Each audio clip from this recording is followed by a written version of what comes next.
Daddy, இந்த கால வேலைக்காக நன்றி சொல்கிறோம். எங்களோடு பேசும், எங்களோடு இடைப்படும். இன்றைக்கும் கூட 1 நாளாகமத்தில் முதல் அதிகாரத்தை தியானிக்க நீர் பாராட்டின கிருபைக்காக நன்றி. எங்களோடு பேசுவீராக, எங்களோடு இடைப்படுவீராக, உம் நாமத்தை மையப்படுத்திக் கொள்வீராக.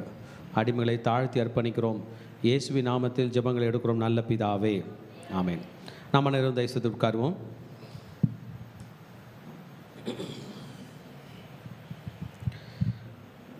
இன்றைக்கும் கர்த்தர் நாளாகமத்தின் அதிகாரத்தை, நாளாகமத்தின் புஸ்தகத்தை படிக்கக்கூடிய கிருபைகளை நமக்கு கொடுத்திருக்கிறார். அதற்காக ஆண்டவருக்கு நன்றி சொல்கிறோம்.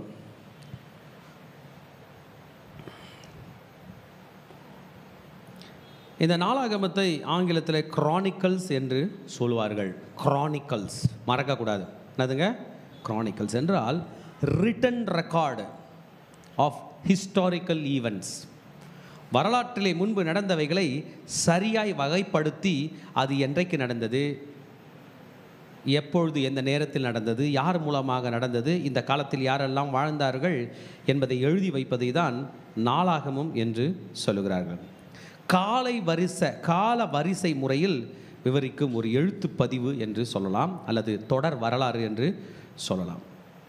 உங்களை யாருக்கெல்லாம் டைரி எழுதுகிற பழக்கம் இருக்கும்னு எனக்கு தெரியல. எழுதி வச்சுருந்தா, உங்கள் பழைய டைரி இருந்தால் திறந்து பாருங்கள், அவ்வளோ பொக்கிஷம் போல் இருக்கும். நம்ம கையெழுத்து, நம்ம எழுதும்போது கூட யார் யாரெல்லாம் இருந்தாங்க என்றெல்லாம் பார்க்கும்போது மிகவும் ஆச்சரியமாய் இருக்கும். 2010ஆம் ஆண்டோட டைரி என் கையில் இருக்குது. அதில் நிறைய விஷயம் எழுதி வச்சுருக்கேன். நான் ஆண்டவருக்கென்று திருச்சபை நிறுவுவேன் என்று எழுதி வைத்திருக்கேன். 2010ஆம் ஆண்டு. என் மகன் இன்னும் பிறக்கவில்லை, என் மகள் மாத்திரம்தான் இருந்தாங்க. அப்போ நான் பீகாருக்கு ஸ்ட்ராட்டஜிக் மிஷன் என்று சொல்லுகிற ஒரு கருத்தரங்குக்கு சென்றிருந்தேன். போய்விட்டு திரும்பி வரும்பொழுது எப்படி சபைகளை உருவாக்க வேண்டும், ஊழியர்களை உருவாக்க வேண்டும் என்றெல்லாம் நிறைய காரியங்களை எழுதி வைத்திருக்கிறேன். அதை இன்றைக்கி பார்க்கும்போது அது ஒரு வரலாறாய் தெரிகிறது. 14 ஆண்டுகள் கழித்து. ஆமேன். 14 ஆண்டுகள் கழித்து. அதுபோல் எத்தனை ஆயிரம் ஆண்டுகள், ஏறக்குறைய 4000 ஆண்டுகளுக்கு முன்பதாக எழுதப்பட்ட இந்த வரலாறுகள், 2000 வருஷம் இன்னையிலேருந்து முன்னாடி, அதன் பிறகு தாவீது ராஜா வரைக்கும் ஏறக்குறைய ஒரு 1000 வருஷம், அதுக்கு மேலே உள்ள வரலாறும் சேர்த்து எழுதியிருக்காங்க. ஏறக்குறைய 6000 வருஷத்துக்கு முன்பதாக வரலாறை கூட எழுதி வைத்திருக்கிறவர்களை பார்க்கும்போது மிகவும் ஆச்சரியமாய் இருக்கிறது. It is an historical account. அந்த காலத்தில் வாழ்ந்த பெரியவங்களோட பேர் எழுதும் போதே சந்தோஷமாக இருக்குது. சில மாதங்களுக்கு முன்பாக ஒரு சகோதரர் ஒருவர் வந்தார். ராஜாக்கள் நம் நாட்டில், தமிழ்நாட்டில் இருந்த காலத்தில் உள்ள ஒரு பத்திரத்தை கொண்டு வந்து காட்டினார். எழுத்து பத்திரம். அவங்க குடும்பம் வந்து ராஜாக்கள் கிட்ட வேலை செஞ்ச குடும்பமாக. அந்த ராஜாக்களோட பேரெல்லாம் போட்டு திருவண்ணாமலை பகுதியில் ஒரு லேண்டு டாக்குமெண்ட்டு காட்டினார். ஆச்சரியமாக இருக்குது. வாவ்! அவங்களாம் யாருன்னு நமக்கு தெரியாது, ஆனால் அந்த வருடம் போட்டு சில ரெக்கார்டு, சிம்பிள் ரெக்கார்டு போடப்பட்டு இருக்கிறது. இவைகள் பழமையை குறிக்கிறதா இருக்கிறது. என் மக பேசும்போது சொன்னாங்க, நமக்கெல்லாம் நம்ம அப்பா பேர் தெரியும், தாத்தா பேர் தெரியும், கொள்ளு தாத்தா பேர் தெரியும், எள்ளு தாத்தா பேர் தெரியுமான்னு தெரில. என்ன, என் பேர் பிரேம்குமார், எங்கள் அப்பா பேர் ஆண்டனி, என் தாத்தா பேர் கிருஷ்ணன், கிருஷ்ணனோட தாத்தா கொள்ளு தாத்தா பேர் பொன்னன், எள்ளு தாத்தா பேர் பூச்சி கண்ணன். அவ்வளோதான், அதுக்கு மேலே எனக்கு தெரியவில்லை. ஆனால் இன்றைக்கு நாளாகமத்தின் புஸ்தகம் ஆதாமில் இருந்து துவங்குகிறது. நம்மளும் அப்படியே போனோம்னா ஆதாம்லேருந்து சிலது நம்மள்தான் வரும். நம்மளும் ஆதாம்லேருந்து தான் வந்தோம். புதுசாக எந்த தாத்தா வரல. ஆதாம் தாத்தாலாம் நம்மளுது. சில தாத்தா அங்கே காமனாக இருந்திருப்பாங்க. நோவா வரைக்கும் காமனாக தாத்தா இருந்திருப்பாங்க. நோவா வரைக்கும் நமக்கு தாத்தான்னு சொல்லிக்கலாம். அதன் பிறகு தான் 3 பேராக பிரிக்கிறாங்க. சேம் காம் யாபேத்தில் தான் ஜீனியாலஜி பிரியுது இல்லை? அப்போ யோசித்து பார்த்தோம்னா இது முக்கியமாக, எஸ், இட்ஸ் இம்பார்ட்டண்ட். எப்படி நேரங்களும் காலங்களும் யாரால் கண்ட்ரோல் பண்ணப்படுகிறது என்பதை இது நமக்கு சொல்லி கொடுக்கிறது. It is a narration. அன்னைக்கு நடந்தது இன்னைக்கு கதை போல காதில் கேட்குறோம். படிக்கும்போது ஒவ்வொரு வார்த்தைக்கும் உயிர் இருக்கிறது. ஹல்லேலூயா.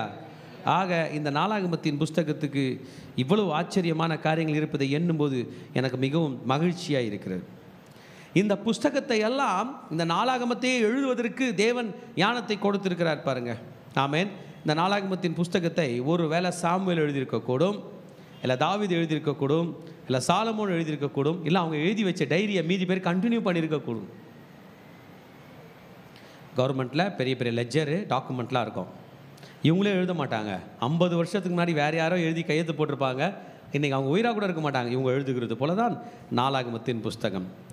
It demonstrates God's attention in details.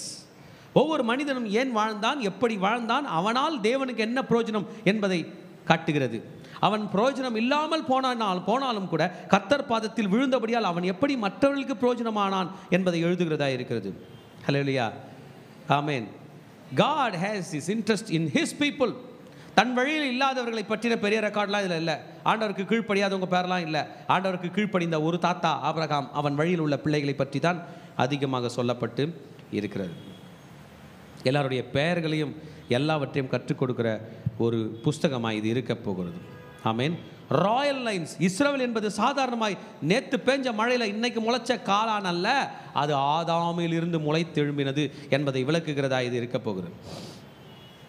நிறைய பேர் சொல்லுவாங்க இஸ்ரேல் இப்போ தான் வந்துச்சு. இல்லைங்க, இஸ்ரேல் இப்போ வரல, அது அப்பத்துலேருந்தே வருகிறது என்பதை குறிக்கிறது தான் இந்த 1 நாளாகமத்தின் புஸ்தகம். பழைய வரலாறுகள், மெசபொத்தோமியா நாகரிகம், பாபிலோனிய நாகரிகம், மேரியன் கல்ச்சர் என்று சொல்லுகிறார். மாரியன், MARIAN, அந்த கலாச்சாரத்தில் உள்ள துகள்கள், அவங்களோட ஸ்லேட்ஸு எழுதப்பட்டதுக்கெல்லாம் இருக்குது. அவைகள் எல்லாம் இஸ்ரவேலோட முந்தையவர்கள் என்று ஜனங்கள் சொல்கிறாங்க, வாதிடுறாங்க. நான் அதை ஒன்றும் சொல்ல. 1 நாளாகமத்தின் 1ஆம் அதிகாரம் சொல்லுது, நீங்கள் பழமையானவர்கள்னா இஸ்ரவேல் அதை விட பழமையானது என்பதை காட்டும்படியாக முதல் மனிதன் ஆதாமில் இருந்து துவங்குகிறது. மீதி பேருக்கும் ஆதாமுக்கும் சம்பந்தத்தை காட்டல. அவங்க பழமையானவங்க தான், பழமையானவர்கள் தான், அது இல்லை என்று நாம் சொல்லவில்லை. ஆனால் இஸ்ரவேலுக்கும் ஆதாமுக்கும் உள்ள உறவை இன்றைக்கு காட்டப்போகிறது இந்த 1 நாளாகமத்தின் புஸ்தகம். What is the goal of this genealogy? ஏன் இதை படிக்க வேண்டும்? Brothers and sisters, we discover our family roots. யார் யார் யார் சில கலாச்சாரத்தில் ஃபேமிலி ட்ரீன்னு வச்சுருப்பாங்க, குடும்ப மரம். அதில் அந்த பையன் இங்கே இருப்பான், அந்த பையன் மேலே இருப்பான், அப்படியே கீழே எடுத்துகிட்டு வந்து அப்படியே வேரோட காட்டுவாங்க. எங்கேருந்து வந்தோம் என்பதை காட்டுவார்கள். ஹல்லேலூயா. நான் யார், நான் எங்கிருந்து வந்தேன். சில பெரியவங்க கேட்பாங்க, ஸ்டார்ட் பண்ணும்போது ஊர்லேருந்து ஆரம்பிப்பாங்க. எந்த ஊர் நீ? அந்த ஊர்லேருந்து வந்துட்டு நீ பெருசாக பண்ணுறியான்னு கேட்பாங்க. நமக்கு உடனே கோவம் வந்துடும். என் ஊரை பற்றி பேசுகிறீங்க? உங்கள் தாத்தா பாட்டிலாம் அந்த ஊர் தானே, அங்கேருந்து தானே நீ வந்த. வா, what is the objective? We can analyze ourselves by better understanding. Amen. நமக்கும் உலகத்துக்கும் உள்ள உறவுகளை புரிந்து கொள்ளலாம். We can organize ourselves in the society. Amen. We know our family history and records. இந்த செய்திக்குள் போவதற்கு முன்பதாக நம்முடைய குடும்பத்தை பற்றி நினைத்துக் கொள்ளுங்கள். நாம் யார், நாம் எங்கிருந்து வந்தோம், நாம் என்ன செய்து கொண்டிருக்கிறோம், என்ன செய்ய போகிறோம், வாழ்க்கை முடிந்த பிறகு எங்கே போக போகிறோம். நமக்கு முந்தையவர்களும் வந்தார்கள், அவர்கள் யார் என்று நமக்கு தெரிந்தது, அவர்கள் எப்படி வாழ்ந்தார்கள் என்பதும் தெரிந்தது, அவர்கள் மரித்ததும் நமக்கு தெரியும். என்ன செய்து கொண்டிருக்கிறார்கள் என்று நமக்கு தெரியவில்லை. உலகத்திலே மனிதன் மரித்த பிறகு என்ன செய்ய போகிறான் என்பதை துல்லியமாக சொல்லுகிற ஒரே புஸ்தகம் உண்டென்றால் அது சத்திய வேதம் மட்டுமே. ஹல்லேலூயா. ஆண்டவராக இயேசு கிறிஸ்து நாமத்தின் மகிமைக்காக 1 நாளாகமத்தின் புஸ்தகத்துக்கு உங்களை வருக வருக வருக என்று வரவேற்கிறேன். ஹல்லேலூயா. சில பகுதிகளாக பிரிக்கப் போகிறார்கள். ஆதாமிலிருந்து ஆபிரகாம் வரை என்பதை இன்றைக்கு முதல் அதிகாரத்தில் படிக்கிறோம். யாரிலிருந்து யார் வரைக்கும்? ஆதாம், ஏடம். ஏடம், ஆதாம் என்றால் மண் என்று அர்த்தம். ஆதாமா என்றால் மண் என்று அர்த்தம். ஹல்லேலூயா. மண்ணிலிருந்து தோன்றினவன் ஆதாமிலிருந்து ஆபிரகாம். ஆதாம் மண்ணிலிருந்து தோன்றினான், அவன் மண்ணுக்கே திரும்பினான் என்பதை யாராகிலும் நம்பவில்லைன்னா நம்மளை ஸ்டடி பண்ணிக்கங்க. நம்ம எங்கேருந்து வந்தோம்? அம்மா வயிற்றுலேருந்து தான் பிறந்தோம். நான் இல்லைன்னு சொல்ல. ஆனால் அம்மா என்ன சாப்பிடுச்சு? அரிசி. அரிசி எங்கேருந்து வந்துச்சு? மண். அம்மா என்ன சாப்பிடுச்சு? உருளைக்கிழங்கு. அது எங்கேருந்து வந்துச்சு? மண். அம்மா என்ன குடிச்சிச்சு? பால் குடிச்சிச்சு. பால் எங்கேருந்து வந்துச்சு? பசுக்கிட்டேருந்து. பசு என்ன சாப்பிடுச்சு? புல். புல் எங்கேருந்து வந்துச்சு? மண். இறந்தவங்களாம் எங்கேங்கிறாங்க? மண்ணில். முடிஞ்சால் தோண்டி பார்த்து கூட்டினுவாங்க. இல்லை, மண்ணில் காணாமல் போயிட்டாங்க. எதை குறிக்கிறது என்றால் மண்ணிலிருந்து எடுத்தவன் மண்ணுக்கே திரும்புகிறான். உங்களால் கண்டு எடுக்க முடியாது. ஒரு டம்ளர் நிறைய உப்பு தண்ணி எடுத்துக்கங்க, எடுத்துகிட்டு போய் கடலில் கரைச்சிடுங்க. கரைச்சிட்டு அதே உப்பு தண்ணியை முடிஞ்சால் எடுத்துகிட்டு வாங்க. எடுத்துக்கொண்டு வர முடியாது. அதே போல் தான் மண்ணிலிருந்து வந்த நாம் மண்ணுக்கே திரும்புகிறோம். மண்ணிலிருந்து திரும்ப நம்மை யாராலும் எடுக்க முடியாது, கர்த்தரால் மட்டும்தான் எடுக்க முடியும் என்று வேதம் சொல்கிறது. ஆதாமின் மண்ணோடு மண்ணாய் போய்விட்டார். கவலைப்பட வேண்டிய அவசியம் இல்லை, மண்ணுக்குள்ளே மண்ணாய் அவர் இருக்கிறார். ஆமென். ரைட். ஆதாமில் இருந்து ஆபிரகாம் வரை நல்லா இருக்கா சப்ஜெக்ட்? ரைட். ஆதாம் முதல் 4 வசனங்களை படிக்க கேட்போம். ஆதாமில் இருந்து நோவா வரைக்கும் உள்ள காரியங்களை நாம் இப்பொழுது படிக்க போகிறோம். 1 2 4. ஆதாம், சேத், ஏனோஸ், கேனான், மகலலேயல், யாரேத், ஏனோக்கு, மெத்துசலா, லாமேக்கு, நோவா, சேம், காம், யாப்பேத். ஹல்லேலூயா. ஆமாம், அவங்க பேரெல்லாம் சொல்ல ஆரம்பிச்சிட்டாங்க. அவங்க யார், அவங்க பிள்ளைங்க யார், எல்லாவற்றையும் சொல்ல ஆரம்பித்து விட்டார்கள். என்ன சொல்ல போகிறாங்கன்னா, இந்த புஸ்தகத்தின் வழியிலாக ஆதாமிலிருந்து ஸ்டார்ட் பண்ணி அது ஆதாமை பற்றி சொல்ல போகிறாங்க. ஆதாம், சேத். மறந்துடாதீங்க, இதுக்கு நடுவில் பெரிய ஸ்டோரியே இருக்குது. ஆதாம், காயின், ஆபேல். அவனுக்கு 2 பேரும் எங்கே போனானே தெரில. திரும்பவும் தாத்தா பாட்டி வாழ்க்கையில் பெரிய பாடத்தை கற்றுக்கிட்டாங்க 2 பிள்ளைங்க மூலிமா. பெரியவன் யாரை கொண்டுட்டான்? சின்னவனை கொண்டு அவனும் பிரயோஜனம் இல்லாமல் போயிட்டான். கொலை செய்கிறவர்கள், மற்றவர்களை வாழ விடாமல் செய்கிறவர்கள் யாருக்கும் பிரயோஜனப்பட மாட்டாங்க. பெற்ற தாய் தந்தைக்கு கூட என்ன பண்ண மாட்டாங்க? பிரயோஜனப்பட மாட்டாங்க. அதில் 3வது ஒரு பிள்ளை பெற வேண்டியது. அவன் பேர் என்ன பேர்? சேத்து, ஏனோசு, கேனான், மகலாயேல், யாரேத், ஏனோக்கு, மெத்துசாலா, லாமேக்கு, நோவா, சேம், காம், யாபேத். ஆக இந்த ஃபஸ்ட் 4 வசனம் நோவா வரைக்கும் நமக்கு சொல்லுகிறது. இட்ஸ் டாக்கிங் டு அஸ் டில் நோவா. நோவா வரைக்கும் நமக்கு இதை காட்டி கொடுக்கிறது. ஆக இந்த நோவானுடைய பிள்ளைகள் நமக்கு தெரியும். அவங்க பேர் என்ன பேருங்க? Same, com, யாபேத். சேம் இருக்கிறாரு, காம் இருக்கிறாரு, யாபேத்து இருக்கிறார். பாருங்கள், இதில் சொல்லப்பட்டிருக்கு ஆதாம், சேத், ஏனோஸ். ஜீனியாலஜியில் சில பேர் மிஸ் ஆகுறாங்க. சில பேரை ஆண்டவர் பெருசாக எடுக்கலை. இம்பார்ட்டன்ட் பீப்புள் மட்டும் தான் எடுக்கிறாங்க. ஆதாமுக்கு ஏவாளுக்கும் பேர் சொல்கிற மாதிரி 3 பசங்க நம்ம சொன்னோம். காயின், ஆபேல், சேத். காயின் ஆபேலோட ஸ்டோரி ஆதியாகமம் 4ஆம் அதிகாரம் 1, 2, 25ஆம் வசனத்தெல்லாம் முடிஞ்சிருச்சு. 2 பேர் அவுட்டு. 5ஆம் அதிகாரம் 4ஆம் வசனத்தில் படித்தோம்னா பேரில் சொல்லப்படாத பல பிள்ளைகளையும் ஆதாமுக்கு பிறந்தார்கள். 5ஆம் அதிகாரம் 4ஆம் வசனம் படித்து பாருங்க பார்க்கலாம். ஆதியாகமம் ஆதாமுக்கும் ஏவாளுக்கும். ஆதாம் சேத்தை பெற்ற பின் 800 வருஷம் உயிரோடு இருந்து குமாரரையும் குமாரத்திகளையும் பெற்றான். பார்த்தீங்களா? குமாரர் மட்டும் இல்லை, குமார்த்தி. அவங்க பேரெல்லாம் குறிப்பிடப்படவில்லை. ஆக ஜீனியாலஜிக்கு எல்லாரும் பேரும் எழுதணும்னு அவசியம் இல்லை. முக்கியமானவங்க பேர் மட்டும் எழுதுனா போதும். கர்த்தர் யாரை சூஸ் பண்ணுறாங்க, அவங்க பேர் தான் இதில் வருது. ஆதாம் பேர் வந்துட்டு செகண்ட் யார் தான்? சேத். ஆமென். Whom God is selecting today? Upon what God is focusing today? ஆமென். ஆண்டவருடைய பார்வையில் ஆதாமுக்கு பிறகு ஒரு தலைவன் உருவாக வேண்டும், அவன் தாவீது. தாவீதுக்கு பிறகு நேரடியாக வேறு ஒரு தலைவன் உருவாக வேண்டும், அவர் பேர் இயேசு. அதுக்கப்புறம் எந்த தலைவனும் கிடையாது, அவர் தான் தலைவர். நடுவில் ஒரே ஒரு பிரேக் எடுக்கிறார். அவர் யார்? தாவீது. ஏன்னா அவர் தேவனுக்கு இருதயத்துக்கு ஏற்ற ஒரு மனிதன். ஆண்டவருக்கு ஒரு டைனசிட்டி வேண்டும். God wants his dynasty. இந்த நல்ல கதைகள், இந்த நல்ல சம்பவங்கள் தொடர வேண்டும். ஆதாம் பிறகு தாவீது வரைக்கும் வந்த பிறகு ஒரு சின்ன பிரேக் எடுக்குது.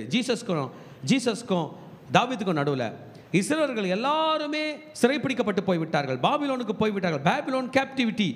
திரும்புவார்களா என்று தெரியாது, ராஜாங்கம் போய் விட்டுருச்சு. நீங்கள் படித்து பார்த்தீங்கன்னா தாவீது யாருங்க? ராஜா தானே. தாவீதின் வழியில் பிறந்த யோசேப்பு யாருங்க? கார்பெண்டர். யார்? மதர் மேரி யார்? அவங்களும் தாவீது வழியில் தோணுங்க, கார்பெண்டரோட ஒய்ஃபு. ஸ்டாண்டர்ட் எப்படி இறங்கிச்சு பாருங்க. ஹல்லேலூயா. ஸ்டாண்டர்ட் எவ்வளோ இறங்கினாலும் தேவன் தம் ராஜாவை ஏற்படுத்த வல்லவராக இருக்கிறார். இந்த கார்பெண்டர் இருந்த இந்த மதர் மேரியோட வயிற்றில் பிறந்த இயேசு நித்திய ராஜாவை தோன்றுகிறார். ஹல்லேலூயா. ஆமென். இந்த புஸ்தகத்தை யார் எழுதினர் என்று தெரியாது, ஆனால் ஒருவர் எழுதவில்லை, பலருடைய கலெக்ஷன்ஸ் எழுதியிருக்கிறார்கள். ஒருவேளை எஸ்ரா எழுதியிருக்கக்கூடும். எஸ்ரா த ஸ்கிரைப். ஹல்லேலூயா. எஸ்ரா 7ஆம் அதிகாரம் 1 to 6 வசனங்கள் படிக்கும்போது ஒருவேளை எஸ்ரா அன்றைக்கு எழுதி வைத்தது இது காரணமாக இருக்கும் என்று சொல்லப்பட்டு இருக்குது. தேவஜனமே, என்னை இப்போ புரிஞ்சுங்க. ஒரு மனுஷன் ஊரில் இருக்கான். அவன் கல்யாணம் பண்ணிட்டு குழந்தை பிறக்கும் போது வெளிநாட்டுக்கு போயிட்டான். 50 வருஷம் கழிச்சு அவங்க பிள்ளைங்க வராங்க. யார் வராங்க? அவங்க பிள்ளைங்க வராங்க. அவன் இல்லை. அந்த பிள்ளைங்களுக்கு சொந்த ஊருக்கு திரும்பும்போது எல்லாரும் தெரியுமா தெரியாதா? தெரியாது. அப்போ ஒரு புஸ்தகம் இருக்குது. அந்த புஸ்தகத்தில் அவங்க வீடு எங்கே இருந்துச்சு, அவங்க தாத்தா யார், அவங்க பாட்டி யார், எல்லாம் எழுதப்பட்டிருக்குது. அந்த புஸ்தகத்தை பிரித்து பார்க்குறான். பார்த்துட்டு கரெக்டாக தேடிக்கிட்டு போவானா போக மாட்டானா? போவான். அதுதாங்க இந்த பைபிள். 70 வருஷம் சிதறடிக்கப்பட போகிறாங்க இஸ்ரவேலர்கள். 70 வருஷம், 1 வருஷம் 2 வருஷம், எத்தனை வருஷம்? 70 வருஷம் கழித்து சிறைப்பிடிக்கப்பட்டு போனவங்க திரும்புவாங்களான்னு தெரியாது. அவங்க பிள்ளைங்க வராங்க. வரவங்களுக்கு எல்லாமே குழப்பம் இல்லாமல் வர வேண்டும் என்றால் இந்த ஜீனியாலஜி அவசியம். நாம் எங்கிருந்து வந்தோம் என்பது அவர்களுக்கு அவசியம். ஆக இது எஸ்ரா எழுதியிருக்கக்கூடும். எழுதப்பட்டு ப்ரிசர்வ் பண்ணப்பட்டு பப்ளிக் படிக்கும்படியாக இது கொடுக்கப்பட்டு பிள்ளைகள் தங்கள் சொத்துக்களிலும் சுகங்களிலும் தங்கள் ஜாதிகளின்படி தங்கள் வம்சங்களிலும் பங்கடையும்படியாக எழுதப்பட்ட விஷயங்கள் தான் இந்த நாளாகம புஸ்தகத்தில் எழுதப்பட்டு இருக்கிறது. சில இடத்துல இந்த நாளாகமத்தில் சொல்லப்பட்டதும் 1 ராஜாக்கள் புஸ்தகத்தில் சொல்லப்பட்டதிலும் சில கருத்து வேறுபாடுகள், சில குழப்பங்கள் இருந்தாலும் கவலைப்பட வேண்டிய அவசியம் இல்லை. நமக்கு வேண்டிய சத்துவங்கள் அதிலே நமக்கு கிடைத்து வருகிறது. ஹல்லேலூயா. ஆதாமிலிருந்து நோவா வரைக்கும் வந்தவர்கள் நோவானுடைய பிள்ளைகளை பற்றி பேசினாங்க. ஏன் முக்கியம்னா, இனிமே ஆதாம்லேருந்து ஸ்டார்ட் பண்ண டீம் எல்லாம் நோவாவில் முடிஞ்சிட போகுது. கரெக்ட் தானே? எல்லாம் அவுட்டு. இனிமேல் யார்லேருந்து ஸ்டார்ட் பண்ணுற மாதிரி புதுசாக நோவாலேருந்து ஸ்டார்ட் ஆகும். ஸ்டார்ட் ஆகும் தானே? ஆமாம். நோவாவுக்கு 3 பிள்ளைகள், same, com, யாபேத். He had only 3 surviving sons. அவன் மனைவிகள், பிள்ளைங்க பிறக்கல. 3 பேருக்கும் அவசரமாக கல்யாணம் பண்ணிட்டாருன்னு நினைக்கிறேன். குழந்தைங்க இல்லை. 3 பையனுக்கும் ஒன்றா கல்யாணம் பண்ணி பிழைகள் கொண்டு போனார். வெறும் 8 பேர் மாத்திரமே. இதன் பிறகுதான் இவர்கள் பிள்ளைகள் பிறக்க போகிறார்கள். ஹல்லேலூயா. ஆதாமுக்கு அப்புறம் யாரை தான் ஞாபகம் வச்சுக்கணும்? சேர்த்து வேணாம், நோவா. இப்போ உலகமே யாரால் தான் பாப்புலேட் பண்ணப்பட போகிறது? நோவா. நம்மலாம் ஒரு வகையில் ஆதாமுடைய பிள்ளைகள்னு சொன்னாலும் துணிச்சலாக சொல்லலாம், யாரோட பிள்ளைகள்? நோவானுடைய பிள்ளைகளாக இருக்கும். நோவானுடைய 3 பிள்ளைங்க மூலியமா எப்படி வந்தது என்பதை 5லேருந்து 7 வரைக்கும் பார்க்க போகிறோம். நோவாவுக்கு எத்தனை பிள்ளைங்க? 3 பிள்ளைங்க. பேர் சேம், காம், யாபேத். முதலாவதாக அவர் யாபேத்தின் பிள்ளைகளை பற்றி பேச போகிறார். 5லேருந்து 7 வரைக்கும் படித்தோம் என்றால் இந்த யாபேத்துக்கு 7 பிள்ளைகள் இருந்தார்களாம். ஹல்லேலூயா. எத்தனை பிள்ளைங்க இருந்தாங்களா? 7. எதனை போடப்படுகிறது? படிங்க பார்க்கலாம். யாபேத்தின் குமாரர் கோமார், மாகோக், மாதாய், யாவான், தூபால், மேசேக், தீராஸ் என்பவர்கள். போதும். 7 பிள்ளைகள். இந்த பிள்ளைகள் எப்படின்னு புரிஞ்சுக்கணும். இந்த 7 பசங்கள்ல தான் சில குடும்பங்கள் பிறக்க போகிறது. சில ஃபேமிலியில் நம்ம பார்த்தோம்னா அந்த தாத்தாவை பார்த்துருப்போம். எனக்கு ஞாபகம் வருது. அந்த தாத்தா இருக்க மாட்டார். அந்த தாத்தா மாதிரியே ஒரு பேரன் இங்கே இருப்பான். டேயும் தாத்தா மாதிரியே இருக்கிறான் பாரு, அதே ஹைட்டு, அதே லேசாக ஒரு கூணு, இல்லை அதே மீசை, அந்த தாத்தா மாதிரியே இருக்கிறான் பாருன்னு சொல்கிற அளவுக்கு இருக்குமா இருக்காதா? அந்த ஃபேமிலியே இருக்கிற ஒரே மாதிரி மூஞ்சி இருக்கும். அந்த மாதிரி யாபேத்துக்கு 7 பசங்க பிறக்க போகிறாங்க. ஒரே மூஞ்சியில் வித்தியாசமான மூஞ்சி வரப்போது. ஆராய்ச்சியாளர்கள் ஆராய்ச்சி சொல்லியிருக்காங்க பாருங்கள். இந்த 7 பிள்ளைகளும் கவனிங்க, 7 பிள்ளைகளும் லிசன் டு மீ, ஐரோப்பா கண்டத்தில் இருக்கிறாங்களே வெள்ளைக்காரங்க. ஆமேன். வெள்ளைக்காரங்களும் வடக்கு ஆசியாவில் உள்ளவங்க கலருக்கு அவங்க இருப்பாங்களாம். யார்? யாபேத். 7 பிள்ளைங்களும். முதல் பையன் பேர் யாவான். இந்த யாவான்லேருந்து தான் இயோனியா என்று சொல்லுகிற கிரேக்கர்கள் தோன்றினாங்களாம். அப்போ அலெக்சாண்டர் எதுலேருந்து வந்துக்கிறாரு? அதுலேருந்து. அந்த கோமர் அப்படின்னு சொல்கிறவங்க தான் சிம்மேரியன் அப்படின்றவங்க தோன்றினாங்களாம். அதுலேருந்து தான் ரஷ்யா வந்துச்சான். அப்போ யாபேத்துனா மறக்கூடாது. கிரேக்கு, ரஷ்யாலாம் யார்? அவங்க தான். மடாய் அப்படின்னு சொல்கிற பையன்கிட்ட தான் மேதியரும் பெர்சியரும் வந்தாங்களாம். அவங்களாம் ஈரானியர்களாம். ஆமேன். தூபால், மேஷாக் அப்படின்ற இடத்துல தான் துருக்கியர்கள் வந்தார்களாம். கித்திம், ரோதானிம் அப்படின்ற இடத்துல தான் ரோடா ஐலண்டு, சீப்புரு தீவு, ரோடா தீவில் இருக்கிற ஜனங்க வந்தாங்களாம். யார் வழியில்? யாபேத்தோட வழியில். அப்போ புரிஞ்சுக்கணும், ஐரோப்பாவில் உள்ள கொஞ்சம் பேர் எதுலேருந்து வந்துக்கிறாங்க? யாபேத். ஆமேன். அடுத்த மகன் ஹாம். காம் பேர் என்ன பேருங்க? காம். காமோட பிள்ளைகளை பற்றி படித்தோம் என்றால் 8லேருந்து 16 வரைக்கும் படித்தோம் என்றால் காமுடைய பிள்ளைகள் பேர் கூஷ். மறக்காதீங்க, என்ன பேருங்க? கூஷ். என்ன பேரு? கூஷ். மிஸ்ராயிம், பூத், கானான். 4 பேர். 4 பசங்க, 4 பேர் தான், 4 பேர் தான். இந்த காம் ஒரு மிஸ்டேக் பண்ணிட்டார். நோவா தாத்தா பேழையிலேருந்து வெளியே வந்த பிறகு, திராட்சை தோட்டம் நாட்டி திராட்சை ரசம் ரெடி பண்ணி ஃபெர்மெண்ட் பண்ணி அதை குடிச்சிட்டு மயக்க நிலைக்கு போயிட்டார். மயக்க நிலையில் அவர் ட்ரெஸ்ஸு விலகி இருக்கிறத படுத்துக்கிறார். ட்ரெஸ்ஸு விலகி இருக்கிறத கவனிங்க, லிசன். இந்த காம் என்கிற பையன் பார்த்துட்டவன் அப்பாவோட நிர்வாணத்தை மூடாதபடிக்கு சேம் கையிலையும் யாபேத் கையிலும் போய் சொல்கிறான், ஏய் அப்பா போய் பாரு அப்படின்னு. அவனுங்களுக்கு தெரிஞ்சிச்சு அப்பாவோட ட்ரெஸ் விலகி இருக்குன்னு. அதை பார்க்காம கையில் துணி தூக்கிட்டு வந்து பின்புறமாக வந்து தகப்பனுடைய நிர்வாணத்தை மூடிட்டாங்க. தூக்கம் தெளிஞ்ச பிறகு எழுந்து தாத்தாக்குன்னு ஆயிடுச்சு, வெக்கமாயிட்ட பிறகு சொல்கிறானுங்க, நான் டேடி நீ இப்படி படுத்துருக்க அப்படின்னு கேட்டு அந்த காம் தான் பார்த்துட்டு வந்து சொன்னான். காம் பார்த்தானா, என் நிர்வாணத்தை மூடாமல் பார்த்தானா? கேள்விப்பட்டதும் தாத்தாவுக்கு ரொம்ப கோவம் வந்துச்சு. காம சபிக்கலைங்க, காம் வயிற்றில் பிறக்க போகிற கானான சபிக்கிறார். கானான் சபிக்கப்பட்டவன் அப்படின்ட்டார். வார்த்தைகள் எவ்வளோ முக்கியமானதுன்னு தெரியுது. தேவஜனமே, இன்னைக்கு நம்ம வார்த்தையை நம்ம சாதாரணமாக எடுக்கிறோம். அன்னைக்கு பெரியவங்க பேசின பேச்சு அவ்வளோ முக்கியமாக இருக்குது. இஸ்மவேலை ஆசீர்வதிச்சார். உன் பட்டயத்தில் நீ பழைப்பனார், இன்றைக்கு வரைக்கும் அவன் தான் பிழைச்சுங்கிறான். இருக்குதா இல்லையா? ஆகாரை பார்த்து சொன்னார், உன் பிள்ளையோ பெரிய ஜாதி ஆக்குவேன். ஆக்குனார். ஆபிரகாம் சொன்னார் ஏசா பார்த்து, ஆபிரகாமில் ஈசாக்கு சொன்னார், ஏசா எல்லா ஆசீர்வாதத்தையும் தம்பி கொடுத்துறனே, உனக்கு கொடுப்பதுக்கு ஒன்றும் இல்லையேன்னு சொன்னார். சொன்னது நடந்துச்சா இல்லையா? நடந்தது. அல்லேலூயா. இந்த காம் தான், மறக்காதீங்க, இந்த காம் தான் ஆப்பிரிக்காவை உருவாக்கினவன். அப்போ இந்த காம் என்கிற புல்லை எப்படி இருந்திருக்கும்? கருப்பாக இருந்தது. அல்லேலூயா. கூஷ் என்பவனை மறந்து விடக்கூடாது. கூஷ் என்பவன், ஆமென், கூஷ் என்பவனும் அவனுடைய குடும்பம் இரண்டாக பிரிகிறது. அதிலே ஒருவன் தான் நிம்ரோத். நான் பேருங்க நிம்ரோத். இந்த நிம்ரோத் தான் பாபிலோனை உருவாக்கினவன். அந்த பாபிலோன் இன்றைக்கு ஈராக்கில் இருக்குது. அப்போ ஈராக்கு, நிம்ரோத்லாம் யார்கிட்ட வந்தவங்க? கூஷ். இன்னைக்கு இருக்கிற ஈராக்கியர்களை பற்றி சொல்ல, அன்னைக்கு அந்த நாட்டில் வாழ்ந்தவங்க. ஹல்லேலூயா. கூஷ், நிம்ரோத். மற்றவர்கள் எல்லாம் அதிகமாக எத்தியோப்பியாவை நிறுவினர்களாம். ஹல்லேலூயா. ஆமாம், வசனம் சொல்லுகிறது, இந்த கூஷ், இந்த நிம்ரோத் என்பவன் பலத்த கர்த்தர்க்குமாக வேட்டைக்காரனாக இருந்தானாம். ஆமேன். இருந்து அவன் காலத்தில் தான், இந்த நிம்ரோத் காலத்தில் தான் அவர்கள் பாபேல் கோபுரத்தை கட்டுறாங்க. என்னன்னு கட்டுறாங்க? பரலோகத்துக்கே ஏறி போகலான்னு.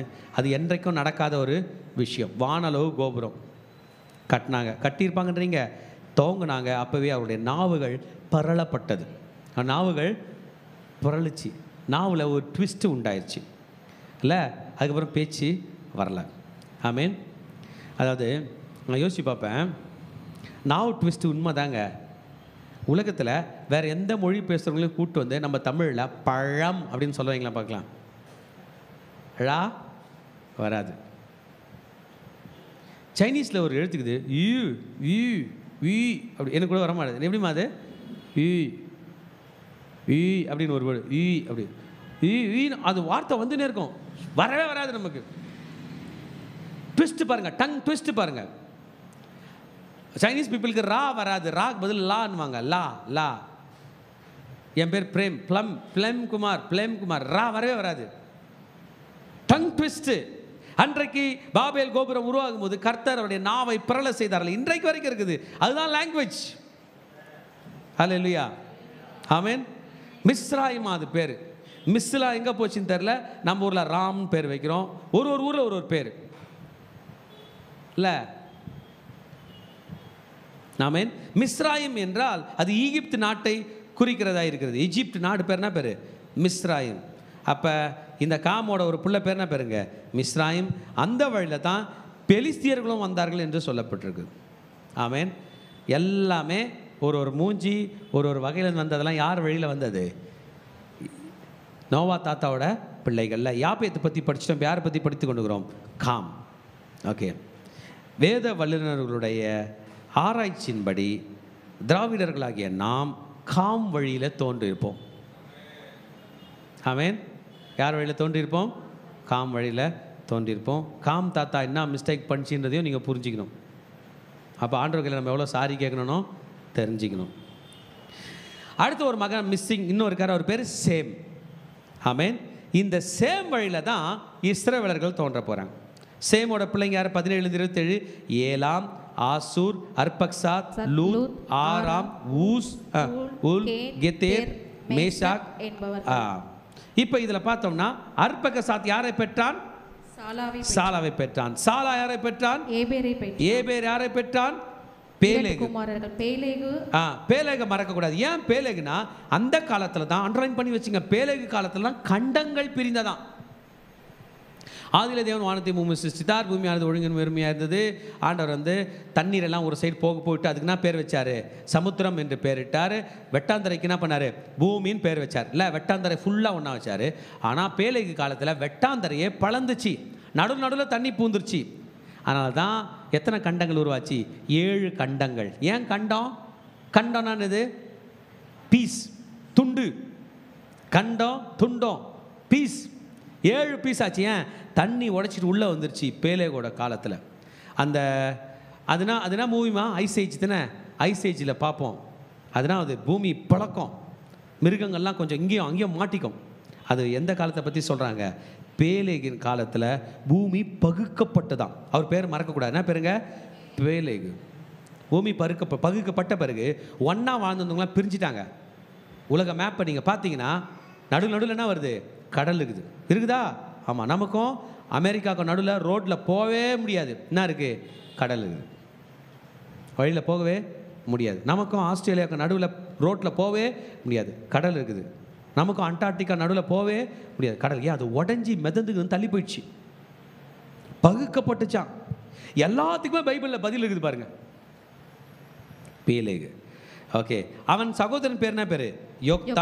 யோக்தான் அல்மோதாதையும் சாலேபியும் அசர்மாவையும் யோராகையும் அதோராமையும் ஊசாலையும் திக்லாவையும் ஏபாலையும் அபிமாவேலையும் சேபாவையும் ஒபிராயமையும் ஆவிலாவையும் யோபாபையும் பெற்றான். இவர்கள் எல்லோரும் யோகிதானின் குமாரன். இப்ப சேம்லேருந்து வேற ரூட் எடுக்க போறார். இவனாலும் சேமோட பல பிள்ளைங்க. சேமோட பிள்ளைகளில் ஒரு ரூட் எடுக்க போறாரு. அந்த ரூட் யார் பேர்? அர்பக்சாத். அந்த ரூட் மறந்துடக்கூடாது, அந்த தாத்தாவை மறக்கக்கூடாது. சேம் தாத்தாவோட பையன் பேர் என்ன? தாத்தா அர்பக்சாத். மறக்கக்கூடாது. ஏன்னா இந்த தாத்தா வழியில் தான் ஆபிரகாம் தாத்தா வரப்போறாரு. இப்போ லிசன், ஆதாம்க்கு அப்புறம் யார் தான் டைரெக்டாக வரப்போறாரு? நோவாலேருந்து இஸ்ரவேல் யாரை பிடிச்சிக்கும்? சேமை பிடிச்சிக்கும். சேம்லேருந்து யாரை பிடிச்சிக்கும்? அர்பக்சாத்தை பிடிச்சிக்கும். அர்பக்சாத்துலேருந்து அப்படியே வந்து ஆபிரகாமை பிடிச்சிக்கும். ஆபிரகாம், ஈசாக், யாக்கோப்லேருந்து வந்ததும் நாங்கள் தான் அவங்கன்றுவாங்க. இப்போ நம்மளை எடுத்துப்போம். நீங்கள் யாரை பிடிக்க போகிறீங்க? ஆதாம் தெரிஞ்சிச்சு, வேறு வழியே இல்லை. வேற நோவா தெரிஞ்சிச்சு, வேறு வழியே இல்லை. காமுன்னு ஓரளவுக்கு ட்ரை பண்ணலாம். ஏன்னா கருப்பு இனத்தவர்கள்லாம் யார் வழியில் வந்துக்கிறாங்க? காம் தாத்தா ஒரு வேளை கருப்பாக இருந்திருக்கும் போல இது. ரைட், அங்கேருந்து வந்துட்டோம். இப்போ அடுத்த தாத்தா பேர் சொல்லுங்களாம் பார்க்கலாம். மாட்டினோமா? யாராவது பேர் சொல்லுங்களேன். கரெக்டா? ஆனால் இஸ்ரேல் எக்ஸலண்ட்டாக ஆதாம்லேருந்தே கனெக்ட் பண்ணுன்னு இருப்பாங்க. ஆக பழமையான ஒரு மக்கள் கூட்டம் என்கிற பெயர் அவர்களுக்கு இயேசுவின் நாமத்தினால கொடுக்கப்பட்டிருக்கிறது. ஹல்லேலூயா. நம்முடைய ஐடென்டிட்டியை பற்றி கவலைப்பட வேண்டிய அவசியம் இல்லை. இந்த தாத்தாவோட பெருமை நமக்கு வேணாம். அப்படி அவங்க சொல்லுவாங்க, நாங்கள் ஆபிரகாமின் குமாரர் அப்படின்னு பெருமையாக பேசுகிறாங்களா இல்லையா? ஆமாம். ஆனால் அந்த ஐடென்டிட்டியிலே பரலோகம் போகிறதில்ல. நம்மளாம் இயேசுவின் ரத்தத்தினால் மீட்கப்பட்டு தேவனுடைய குமாரர்னு ஆதாமுக்கும் முன்னாடி போய் சேர்ந்து போயின்னு ரொம்ப. ஹல்லேலூயா. ஓகே. இப்போ இந்த ரூட்டு தான் நோவா, மன்னிக்கும், ஆதாமுக்கு அப்புறம் நோவாக்கு அப்புறம் சேமுக்கு அப்புறம் இப்போ படிக்கிற வசனம் அர்பக்சாத், சேலா, ஏபேர், பேலேகு, ரெவு, செருக், நாகோர், தேரா, ஆபிரகாம். ஹல்லேலூயா. அவ்வளோதான். எக்ஸலண்ட்டாக கொண்டு வந்துட்டாங்க. வேறு யார் பேரும் நமக்கு தேவையில்லை. சில நேரத்தில் ட்ரெயின் கிளம்பும், நடுவில் குட்டி ஸ்டேஷன்லாம் இருக்கும், நிற்காது. பெரிய ஸ்டேஷனில் போய் நிற்கும். நம்ம நடுவில் உள்ள ஸ்டேஷன்லாம் சொல்லுவோமா, பெரிய ஸ்டேஷன் சொல்லுவோமா? அவ்வளோதான். அது போல் பெரிய ஸ்டேஷன் வந்துருச்சு. இப்போ யார் வந்துட்டார்? ஆபிரகாம்.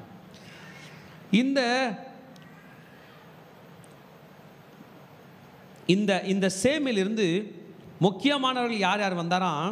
நம்ம படித்தோம். முதல்ல வந்தவர் பேர் என்ன பேர்? அர்பக்சாத்லாம் வந்தோம் இல்லைங்களா? இந்த சேம்லேருந்து ஏலாம் என்று சொல்லி ஒருவர் வந்தாராம். இந்த ஏலாம் பெர்சியர்களின் தகப்பனாக இருந்தார். பிறகு அஷூர் வந்தார். அந்த அஷூர் தான் அசிரியர்களின் தகப்பனா. கவனிங்க, லூத் இருந்தார். அந்த லூத் தான் அவர் லீடியன்ஸ் என்று சொல்வார்கள். ஏசியா மைனரில் வாழ்ந்தவருடைய தகப்பனாக இருந்தார். ஆராம் என்று ஒருவன் இருந்தார். அந்த ஆராம் அரமேனியர்களின் தகப்பனாய், அரேமியன் என்று சொல்லுவாங்க. அரபிக் கிடையாது, அரேமியனின் தகப்பனாய் இருந்தார். அர்பக்சாத் எபிரியர்களின் தகப்பனாய் மாறுகிறார். சொல்கிறேன் கேளுங்க. ஏலாம் என்றவர் யாருடைய தகப்பனாக மாற போகிறாரு? பெர்சியர்கள். அசூர் என்பவர் அசீரியர்களின், லூத் என்பவர் லீதியர்களின் தகப்பன், ஆசியா மைனரில் சின்ன ஆசியாவில் வாழ்ந்தவர்கள். ஆராம் என்பவர் அரேமியர்களின் தகப்பனாய் மாறினான். அர்பக்சாத் ஆபிரகாமின் தகப்பனாய் மாறி எபிரியர்களின் தகப்பனாய் மாறுகிறார். ஹல்லேலூயா. எபிரியர்லாம் யார்? அவர்கள் ஆபிரகாம் வழியில் தோன்றினவர்கள். ஹல்லேலூயா. எக்ஸலண்ட்டாக எக்ஸ்பிளைன் பண்ணுறாங்க. இப்போ மெயின் தாத்தா வந்துட்டார். ரைட், ஃபர்ஸ்ட்லேருந்து வரலாமா? ஆதாம், நோவா, நோவாக்கு அப்புறம் சேமுக்கு அப்புறம் தேவைன்னா அர்பக்சாத் சொல்லிங்க, நேராக ஆபிரகாமுக்கு வந்துடலாம். ஆதாம், நோவா, சேம், அர்பக்சாத். சேமை கூட கணக்கு வைக்கலன்னா கூட பரவாயில்ல, ஆனால் வைக்கணும். ஏன்னா 3 பிள்ளைங்க மெயினாக இருக்கிறதுனால சேம் வச்சிருவோம். வச்சிட பிறகு இப்போ ஆபிரகாம் வரார். இப்போ ஆபிரகாமை பற்றி படித்தோம் என்றால், ஆபிரகாம் எந்த தேசத்திலிருந்து வந்தவர் என்பதை பற்றி படிப்பதற்கு முன்பாக, என்பதை பற்றி படிக்கும்போது இந்த வசனத்தை நம்ம படித்தோம். நம்ம வந்து 27ஆம் வசனத்தை படிங்க பார்க்கலாம். 27ஆம் வசனம். ஆபிரகாம் அபிராமின் குமாரன் ஈசாக்கு, இஸ்மவேல் என்பவர்கள். இவர்களுடைய சந்ததிகளாவன: இஸ்மவேலின் மூத்த குமாரனாகிய நெபயோத், கேதார், அத்பியேல், மிப்சாம், மிஸ்மா. இப்போ நம்ம அது இஸ்மவேலோட பிள்ளைகள் பிரிக்க போகிறது. இந்த இந்த இந்த ஆபிரகாம் தோன்றின ஊரும் அந்த ஆராம் என்று சொல்லுகிற ஊரும், ஆமென், அதுக்கு ஊத்ஸ் என்று பெயர் இருக்குதான். அதை தான் யோபு 1:1 ஊத்ஸ் தேசத்தில் ஒரு பெரிய பணக்காரர் இருந்தார், பெரியவர் இருந்தார், ஆண்டவருக்கு பயந்தவர் இருந்தார்னு படித்தோம். அவர் யாருங்க? யோபுனுடைய ஊர். ஓகே, இந்த ஊத்ஸ் தேசமும் ஆபிரகாமுடைய தேசமும் பக்கத்தில் இருக்கக்கூடும் என்று சொல்லப்பட்டு இருக்கிறது. ஓகே, இப்போ ஏபேர் பற்றி, பேலேகு பற்றிலாம் படிச்சிட்டோம். இப்போ ஆபிரகாமுடைய பிள்ளைகள் வம்சத்துக்கு வந்துடலாம். இது 28ஆம் வசனத்தில் ஸ்டார்ட் ஆயிடுச்சு. 28ஆம் வசனம், ஆபிரகாமுடைய 2 பிள்ளைகள், 2 ஜாம்பவான்கள். ஈசாக்கு, இஸ்மவேல் அண்ணன் தான், ஆனால் ஃபஸ்ட்டு யார் பேர் தான் வருது? ஈசாக்கு தான். ஏன்னா வாக்குத்தத்தின்படி புத்திரன். இந்த ஈசாக்கினுடைய பிறப்பை பற்றி நாம் சொல்லப்பட்டிருக்குது. ஈசாக்கு பிறப்பான் என்று ஆதியாகமம் 17:18 சொல்லியிருக்கிறார். ஆமென். ஏன்னா இங்கே பாருங்கள், நம்ம ஆண்டவர் மட்டும் சொல்லிட்டு செய்வார். 17ஆம் அதிகாரத்தில் சொல்கிறார், 18ஆம் அதிகாரத்தில் சொல்கிறார். 21ஆம் வசனத்திலேருந்தே ஈசாக்குன்றவனுடைய வாழ்க்கையை பற்றி எழுதப்பட்டுக்குதுன்னா அவர் சொன்னதை செய்வார். நமக்கு பைபிள் அப்படி தான், முன்னாடியே சொல்லும், நமக்கு பிறகு நடக்கும். இதுதான் வாக்குத்தத்தம். பேசப்படுகிறார், பேசுகிறார். பழைய ஏற்பாடு ஃபுல்லாக இயேசுவை பற்றி பேசுகிறார்கள், புதிய ஏற்பாட்டில் இயேசுவே பேசுகிறார். திரும்பவும் புதிய ஏற்பாடு காலம் முடிச்ச பிறகு கிருபையின் காலத்தில் பேசப்படுகிறார். நம்ம பேசுகிறோம் அவரை பற்றி. வண்டர்ஃபுல்ல, இப்படி தான் நம்முடைய தேவன். ஆனால் இஸ்மவேலை பற்றி அவர் எதுவுமே பேசவில்லை. இஸ்மவேலே பேசுகிறான். ஆதியாகமம் 16, அப்புறம் ஆதியாகமம் 21. அவன் மாம்சத்தின்படி பிறந்த மகன். கொஞ்சம் புரிஞ்சுக்கணும், எதுபடி பிறந்த மகன்? கிறிஸ்தவர்களே, ஆண்டவருக்கு பயப்படுற பிள்ளைகளே, மாம்சத்தின்படி மகன்கள் பிறக்கட்டும், ஆனால் ஆவியின்படி பிள்ளைகள் கேட்கணும். ஆண்டவரே, எனக்கு வாக்குத்தத்தமாக ஒரு பிள்ளையை கொடு, உனக்காகவே வளர்த்து கொடுக்குறேன். ஆனால் அப்படி தானே ப்ரே பண்ணாங்க, அப்படி தான் ப்ரே பண்ணும். உலகத்தில் ஜனங்களுக்கு மாம்சத்தின்படி பிள்ளைகள் பிறக்கும், நான் ஆகுதுன்னு நமக்கு தெரியும். அப்படி தான் இஸ்மவேல் மாம்சத்தின்படி. தாத்தாக்கு பாட்டிக்கு குழந்தை இல்லை, பாட்டிக்கு ஒரு குழந்தை வேணும், வீட்டுக்கார இன்னொரு கல்யாணம் பண்ண வச்சிச்சு. என்ன எண்ணத்தில் எனக்கு அந்த குழந்தை வேணும்னு அந்த பாட்டி மறக்கலை, பாட்டிக்கு ஞாபகம் இல்லாமல் போயிடுச்சு. இன்னொரு ஒய்ஃபை அவர் கட்டுவார், அவளால் இவங்களுக்கு எவ்வளோ இம்பாக்ட் வரும்ன்றதை மறந்துட்டாங்க, ஃபேஸ் பண்ணாங்க. இன்னைக்கு வரைக்கும் அவங்க பெற்ற பிள்ளைகள் பாடு அனுபவித்து கொண்டிருக்கிறார்கள். அல்லேலூயா. ஆக வாக்குத்தத்தத்தின்படி மகன் யார்? ஈசாக்கு. மாம்சத்தின்படி மகன் யார்? இஸ்மவேல். கர்த்தர் வாக்குத்தத்தின்படி கொடுத்தார். இப்போ இஸ்மவேலை பற்றி படித்தோம் என்றால் அவன் பெரிய ஜாதியாய் மாறிவிட்டான். ஆதியாகமம் 21:18 படித்தோம் என்றால் கர்த்தர் சொன்ன வாக்குத்தத்தம் நிறைவேற்றிட்டு.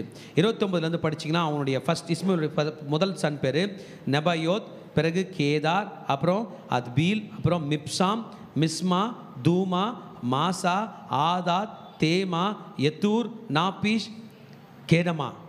இத்தனை பிள்ளைகள் பெற்றெடுத்தார். யார் வழியில்? இஸ்மவேல்.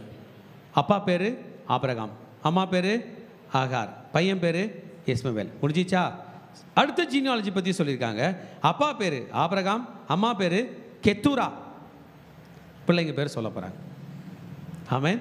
இது ஆபிரகாமுடைய மனைவி அல்ல, ஆபிரகாமுடைய மறுமனையாட்டி. அல்லேலூயா. பாருங்க 32 33 சொல்லுகிறது, ஆபிரகாமுக்கு வேறொரு மறுமனையாட்டி தாங்க பேர் கெத்தூரா. அவங்க பிள்ளைங்க பேர் ஜிம்ராம், யோக்சான், மேதான், மீதியான், இஸ்பாக், சுவா. யோக்சானுடைய பிள்ளைகள் சேபாவும் தேதானும். மீதியானோட பிள்ளைகள் ஏபா, ஏபேர், ஹானோக், அதியா, எல்டா. இவங்கெல்லாம் கேத்ராவின் பிள்ளைகள். இது எக்ஸலண்ட்டாக ஆதியாகமம் 25ஆம் அதிகாரத்தில் சொல்லப்பட்டிருக்குது. தாத்தா மேலே சந்தேகப்படாதீங்க. ஆட்சி இறந்த பிறகு தான் தாத்தா கல்யாணம் பண்ணிச்சு. அது ஆதியாகமம் 25ஆம் அதிகாரம் 1-4 படிக்கும்போது ஆபிரகாமுடைய மனைவியாக இருக்கிற பாட்டி பேர் என்ன பேர்? ஆபிரகாமுடைய ஒய்ஃப் பேர் சாராள் மரித்த பிறகு அவர் இன்னொரு கல்யாணம் பண்ணிட்டார். ஆட்சி உயிரோடு இருக்கும்போதே ஆகாரை துரத்தி விட்டார், அனுப்பிட்டார். நீ போயிடு, துரத்தி விட்டார். மீனிங் டு சே என்ன பண்ணு, போயிடு. சொத்துலாம் கொடுத்து நகைலாம் கொடுத்து செட்டில்மெண்ட் பண்ணி அனுப்பிட்டார். பாட்டி இறந்த பிறகு யாரை மறு திருமணம் செய்து கொண்டார்? கேத்தூரால். கேத்தூரால் வழியில் உள்ள பிள்ளைங்க நீங்கள் படிச்சிங்கன்னா கேத்தூராலோட ஹிஸ்ட்ரி ஆதியாகமம் 25:1-4 வரைக்கும் சொல்லப்பட்டிருக்கு. ஆனால் நம்ம மெயின் ஹிஸ்ட்ரிக்குள்ளே பார்ப்போம். மெயின் ஹிஸ்ட்ரி யார் தாங்க? ஈசாக். ஹல்லேலூயா. ஈசாக் தானே மெயின். ஆமென். யாரை பற்றி படிப்போம்? ஈசாக்கு. எங்கள் தாத்தாப்பா ஆபிரகாமு, எங்கள் ஆச்சிப்பா சாராள், அது 2 பேரும் எங்கள் உயிர். அவங்க பிள்ளைங்களை பற்றி பேசு. அதனால் நம்ம வரோம். இப்போ அவங்க 2 பேருக்கு பிறந்த குழந்தைங்களை பற்றி பேசுனா ஒரே பையன் வராரு. அவர் பேர் என்ன பேர்? ஈசாக். சரி, இந்த ஈசாக்குக்கு ஈசாக்கோட வாரிசை ஈசாக் என்கிற பிள்ளையை படிச்சிட்ட பிறகு அடுத்தது யார் கேட்போம்? ஈசாக்கு எத்தனை பசங்க? 2 பசங்க. ஒருத்தன் பேர் என்ன பேர்? ஏசா, மற்றொரு பேர் யாக்கோபு. இந்த ஏசா கையில் ஒரு ப்ராப்ளம் இருந்துச்சு. அவன் காட் ஃபியரிங்காக இல்லை. நான் இல்லை, ஆண்டவருக்கு பயப்படல. பாருங்கள், நல்லவங்களாக இருந்தாலும் ஆண்டவருக்கு பயப்படலைன்னா மிஸ் அவுட் ஆகுறாங்க. கெட்டவங்களாக இருந்தாலும் ஆண்டவருக்கு பயந்தா தட்டி தட்டி தட்டி தட்டி தட்டி சரியாக்கி விட்டுறாரு. அல்லையா? இங்கே ப்ராப்ளமே நம்ம நல்லவன் கெட்டவன் கிடையாது, யார் அவர் பின்னாடி வந்தவன்றது தான் இப்போ விஷயம். அல்லையா? இங்கே நின்றுக்கிறவங்க நம்ம நல்லவங்க கிடையாது. அவர் காலில் உள்ட்ட கூட்டம்னு வேணால் நான் சொல்லுவேன். அவர் நம்மை திருத்துகிறார், அவர் ரத்தம் நம்மை திருத்துகிறது. நாம் நல்லவர்கள் என்பதற்காக அழைக்கப்படவில்லை, நாம் அழைக்கப்பட்டதினால் நல்லவர்களாக்கப்படுகிறோம். அல்லையா? அப்போ சொல்லலாம், உங்களை அழைச்சவர் அவங்கள கூப்பிடலையா? நம்ம ஆண்டவர் சத்தியமாக சொல்கிறாங்க, எல்லாரையும் கூப்பிடுறாரு. அவங்க தான் வர்றதில்ல. கூப்பிட்ட குரல் கேட்டு வந்த ஆபிரகாம் தாத்தா ஆசீர்வதிக்கப்பட்டது போல அவர் கூப்பிட்ட குரலை கேட்டு வந்த நீங்களும் நானும் ஆசீர்வதிக்கப்பட்டவர்களே. ப்ராப்ளம் மேலே ப்ராப்ளம். யாருக்குங்க ப்ராப்ளம் இல்லை? உங்களை எழுப்பி கேட்டேன்னு வைங்களேன், நீங்கள் ப்ராப்ளம் சொல்ல ஆரம்பிச்சிங்கன்னா அவ்வளோ இருக்கும். அதுபோல் ஆபிரகாம் குடும்பத்தில் நிறைய ப்ராப்ளம். எல்லாத்தையும் சால்வ் பண்ணிட்டு பரதீசுக்கு போய் சேர்ந்தார் ஆபிரகாம். நமக்கு தெரியும், லாசரு ஐஸ்வர்யவானுடைய கதையில் இயேசு சொன்னார், பரதீசில் யார் இருக்குது? ஆபிரகாம். நீங்களும் நானும் எல்லா ப்ராப்ளத்தையும் சால்வ் பண்ணி நல்ல போராட்டம் போராடி, கெட்ட போராட்டம் எப்படி? நல்ல போராட்டம் போராடி ஓட்டத்தை முடித்து நம்ம போய் உட்காரத்துக்கு ஒரு இடம் இருக்குது. அந்த இடம் பேர் என்ன பேர்? பரதீசு. பரதீசு என்பது ஆபிரகாமுடைய மடி. ஆபிரகாம் தாத்தா கூட போய் நம்ம உட்காந்து ஆளுகை செய்யலாம். அல்லேலூயா. இந்த ஆபிரகாமுக்கு ஒரு மகன் ஈசாக்கு, ஈசாக்கு 2 மகன்கள் ஏசா, யாக்கோபு. இந்த ஏசா எக்ஸலண்ட்.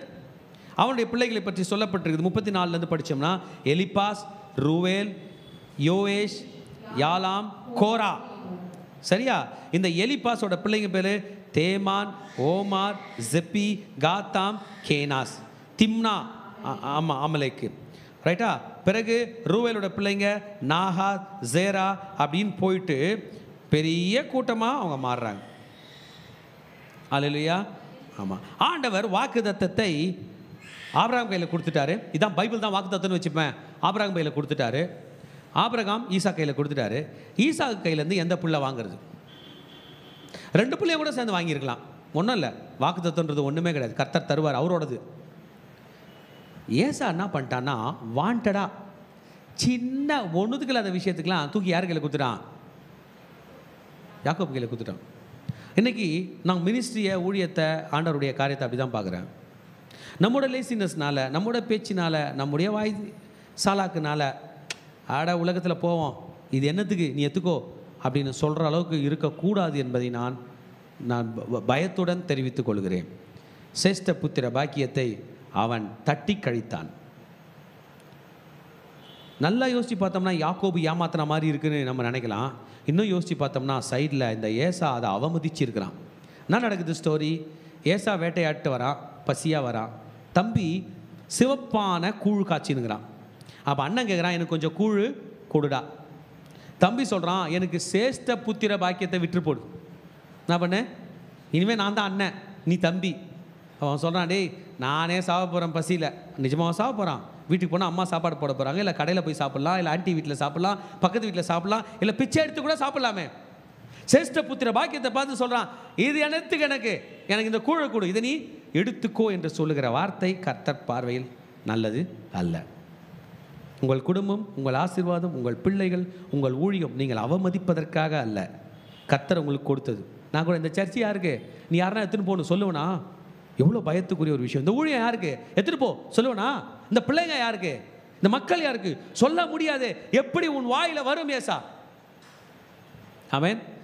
ஏசா என்ன பண்ணியிருக்கணும்னா, தம்பியை பட்டீர்னு ஒரு அடி அடிச்சு, போடா சின்ன பையல நீ என்ன பேசுகிறேன்னு தெரியாமல் பேசுகிற, குடுறா எனக்கு கொஞ்சம் கூழ் அப்படின்னு வாங்கி குடிச்சிருக்கலாம். தப்பாண்ணா ஒன்றும் இல்லையே. ஆனால் அவள் சொன்ன வார்த்தை, நானே சாக போகிறேன், இது எனக்கு எண்ணத்திற்கு என்று சொல்லி விட்டதினால் இழந்தான். அவனிடம் வாக்குத்தத்தம் வரப்போகிறதில்லை. அவன் தட்டி விட்டபடியால் அவன் சகோதரனுக்கு வரப்போகிறது. அவனுக்கு ஏதோம் என்று பேர் வந்து விட்டது. அவன் இன்றைக்கு எங்கே இருக்கிறான் என்று தெரியவில்லை. நீங்கள் போய் கூகுளில் சேயீர் மலைகள்னு போட்டு பாருங்கள். எல்லா மலையும் ஒரு காலத்தில் வாழ்ந்த பச்சை பசல் இந்த மலை எல்லாம் செங்கல் மலையாக இருக்குது, சிவப்பு மலையாக இருக்குது. ஒரு டிராப் தண்ணி கூட கிடையாது. டூரிஸ்ட்லாம் போவாங்க, பெரிய பெரிய கட்டிடங்கள். அன்னைக்கு தண்ணி இருந்திருக்கு, அன்னைக்கு பச்சை பசல் இருந்திருக்கு. நடுவில் என்ன ஆச்சுன்னு தெரில. பைபிள் சொல்லுகிறது அதுதான் ஏதோம். ஏசா வாழ்ந்த பட்டணம் முற்றிலும் அழிக்கப்பட்டிருக்குது.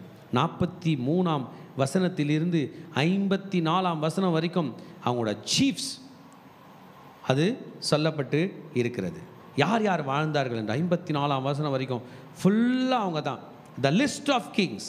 இங்கே மட்டும் இல்லை, ஆதியாகமம் 33:8-16 வரைக்கும் சொல்லப்படுது. ஆதியாகமம் 36 ஃபுல்லாக சொல்லப்பட்டிருக்குது.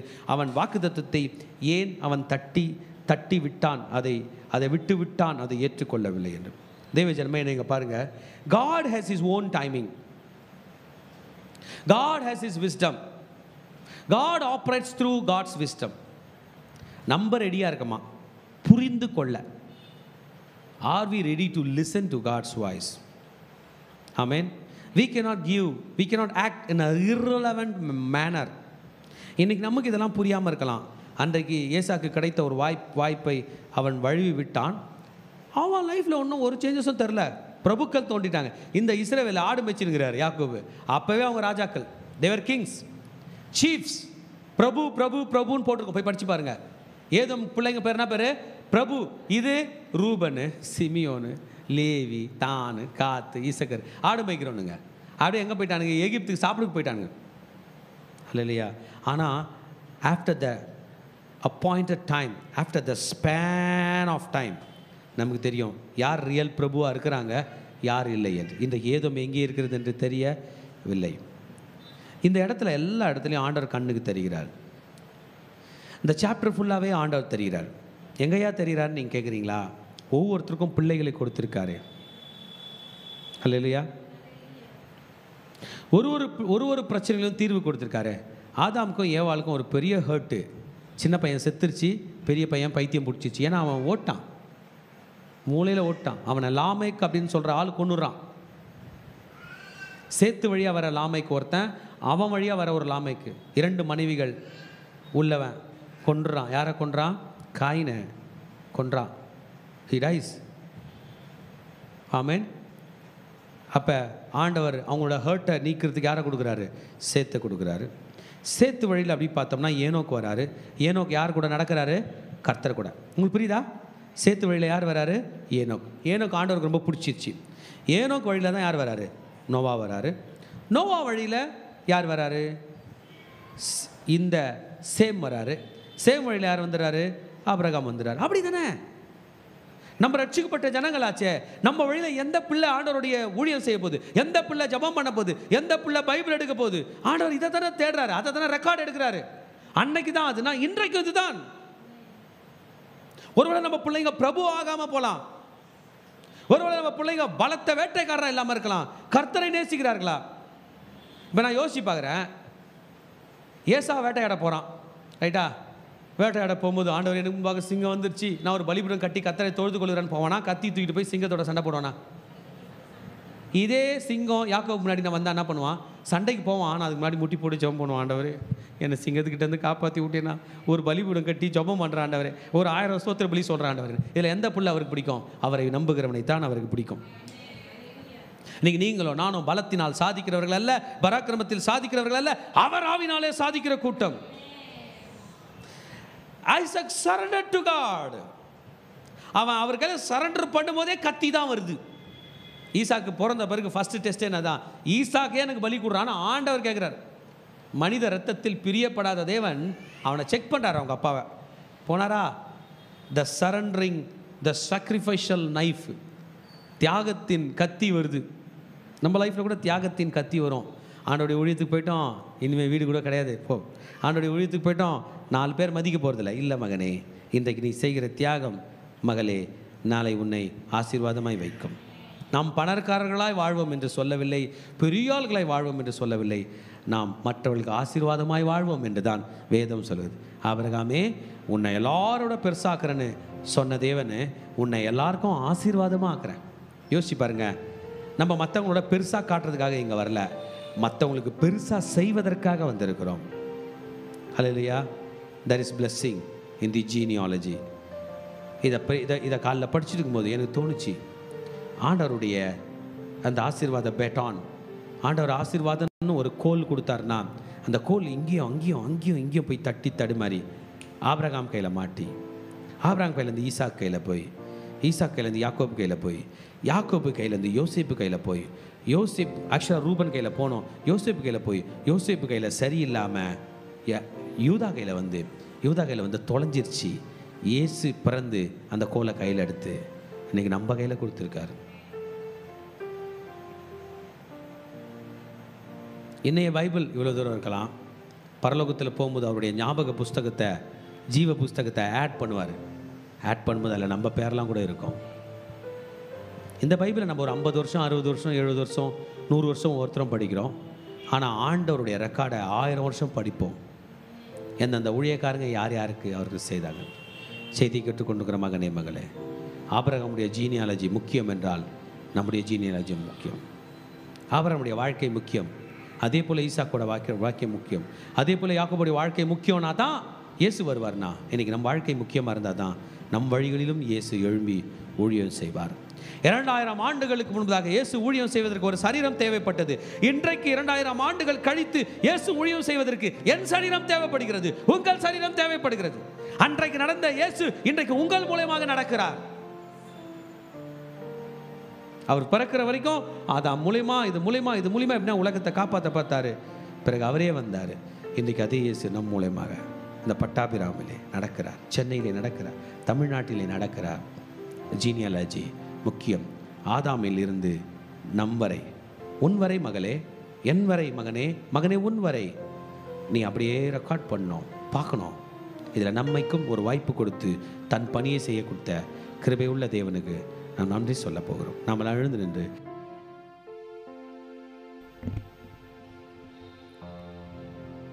தேவன் நம்முடைய சந்ததிகளை ஆசீர்வதிக்க தேவனாக இருக்கிறார்.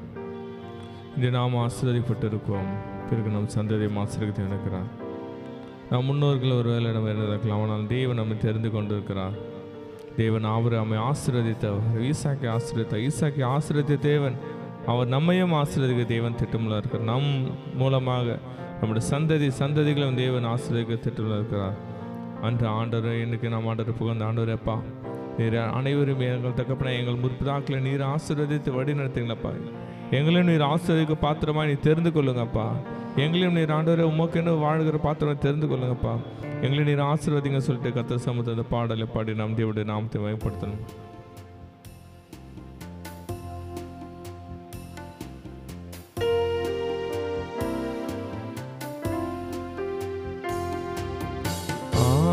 ஆசீர்வதிக்கும் தேவன் உன்னை ஆசீர்வதிப்பாரே.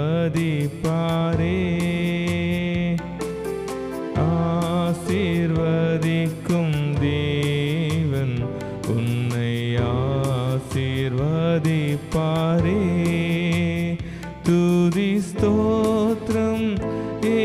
இயேசுநாதா துதி உமக்கே என்றுமே. துதி ஸ்தோத்திரம் இயேசுநாதா துதி உமக்கே என்றுமே. ஆசீர்வதிக்கும் தேவன் உன்னை ஆசீர்வதிப்பாரே.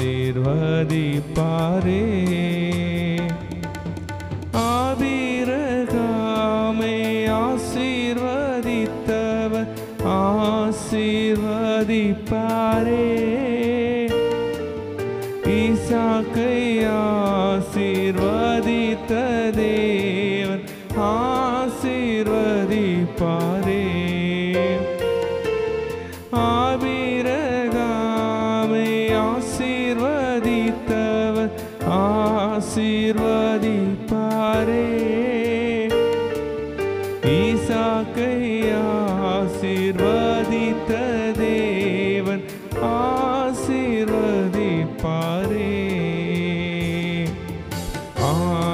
ஆசீர்வதிக்கும் தேவன் உன்னை ஆசீர்வதிப்பாரே.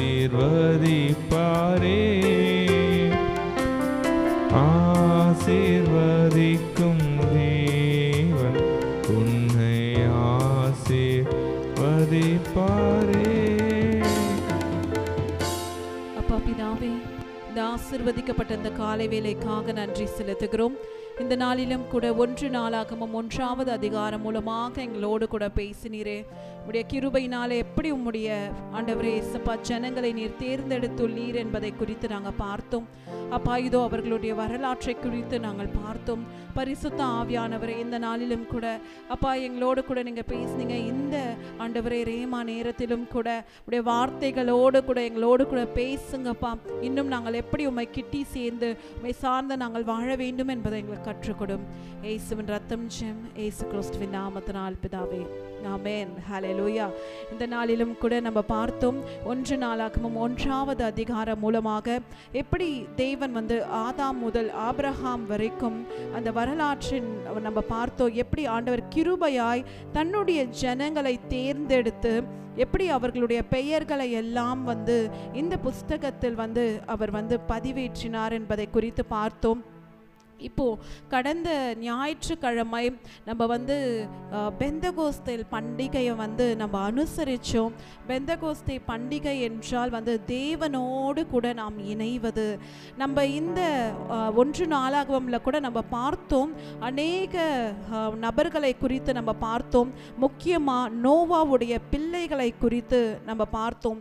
சேம், காம், யாபேத்தை குறித்து.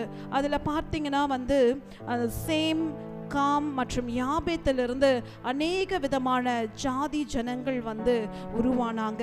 அதில் கூஷ் என்ற ஒருவனுடைய வரலாற்றிலிருந்து நிம்ரோத் என்றவன் வந்தான். கானான் என்ற அந்த வரலாற்றிலிருந்து பெலிஸ்தியர் கூட வரக்கூடும் என்பதை குறித்து நம்ம பார்த்தோம். அதே போல் நிறைய வந்து கெட்ட உதாரணங்களையும் பார்த்தோம், நல்ல உதாரணங்களையும் நம்ம பார்த்தோம். எப்படி தேவன் வந்து நோவா மூலமாக, அடுத்தது வந்து பார்த்தீங்கன்னா சேத் மூலமாக வந்து ஏனோக்கு மூலமாக நோவாவையும் மற்றும் ஆபிரகாமையும், ஆபிரகாம் மூலமாக ஈசாக்கு மூலமாக யாக்கோபையும் வந்து தெரிந்து கொண்டார் என்பதை குறித்து பார்த்தோம். இந்த நாள் கர்த்தர் நம்மை பார்த்து நம்மிடத்தில் அவர் பேசி கொண்டிருக்கிறார். இந்த நாளில் நீ யாரை சார்ந்து நீ வாழ்ந்து கொண்டிருக்கிறாய்? நீ அநேக இந்த வம்ச வரலாறுல நம்ம பார்த்தபடி நம்ம வந்து தேவனை சார்ந்த பிள்ளைகளோடு கூட நம்ம இருப்பதை போல நம்ம வாழ்ந்து கொண்டிருக்கிறோமா? இல்லை ஒருவேளை தேவனுக்கு பிரியமில்லாத காரியங்களை நம்ம செய்து கொண்டிருக்கோமா என்று கர்த்தர் என்னோடு கூட பேசி கொண்டிருக்கிறாரு. இந்த நாளில் ஒருவேளை நம்ம ஆண்டவரோடு கூட நம்ம இதுவரைக்கும் நம்ம கனெக்ட் ஆகாமல் ஆண்டவரை மையமாய் வைத்து நம்ம வாழாமல் இருந்தோம் என்றால் கர்த்தர் இந்த நாளில் அவரோடு கூட இன்னும் ஒரு விசை இன்னும் கிட்டி சேரும்படிக்கு ஆண்டவர் இந்த நேரத்தில் என்னோடு கூட பேசி கொண்டிருக்கிறாரு. இந்த நேரத்தில் ஒரு விசையாக நம்மளுடைய ஜீனியாலஜியும் நம்ம சற்று யோசித்து பார்ப்போமா? கர்த்தர் கிருபையாய் நம்மை தேர்ந்தெடுத்துள்ளார். நம்ம மாத்திரம் தேவனை சார்ந்து நம்ம வாழ்கிறோமா, இல்ல அடுத்த தலைமுறையை தேவன் பக்கமாய் நாம் திருப்புகிறோமா என்று. இப்போ நான் இந்த பெந்தகோஸ்தே பண்டிகை குறித்து நான் சொன்னேன். இதுல எப்படி சீஷர்கள் மேல் வீட்டு அறையில கூடி அவங்க ஜெபிக்கும் போது அவர்களுடைய ஆவி பரலோக தேவனோடு கனெக்ட் ஆனதை குறித்து நான் சொன்னேன். அதே போல நாமும் நம்மளுடைய தலைமுறையும் பரலோக தேவனோடு கூட நம்ம கனெக்டடா இருக்கோமா என்று பரிசுத்த ஆவியானவர் என்னோடு கூட பேசி கொண்டு இருக்கிறார். இந்த நேரத்தில் கூட நம்மளுடைய இருதயத்தை நம்ம தேவனிடத்தில் அர்ப்பணிப்போமா? ஒருவேளை நம்ம ஆண்டவருக்கு பிரியமில்லாத காரியங்களில் நம்ம வழி விலகி நம்ம போயிருந்தோம்னா இந்த நேரத்தில் நம்ம ஆண்டவர்கிட்ட நம்ம மன்னிப்பு கேட்கலாம். ஆண்டவர் தெரிந்து கொண்ட ஜனம்தான். நம்ம பார்த்தோம், ஆதாம் முதல் ஆபிரகாம் வரைக்கும் ஆண்டவர் தெரிந்து கொண்ட வம்சம்தான். ஆனால் அதில் எத்தனையோ பிள்ளைகள் பின்மாற்றத்தில் வழி விலகி போய் இன்றைக்கு இஸ்ரவேலோடவே யுத்தம் பண்ணும்படிக்கு எத்தனையோ பேர் எதிரிகளாய் மாறிவிட்டாங்க. இன்றைக்கு ஒருவேளை கர்த்தருக்கு பிரியமில்லாத வழிகளில் நம்ம நடப்போமானால் இந்த நாளில் நாம் ஆண்டவரிடத்துல மனம் திரும்ப வேண்டும் என்று கர்த்தர் சொல்லி கொண்டிருக்கிறாரு. முதலாவது என்ன நான் அர்ப்பணிக்கிறேன்.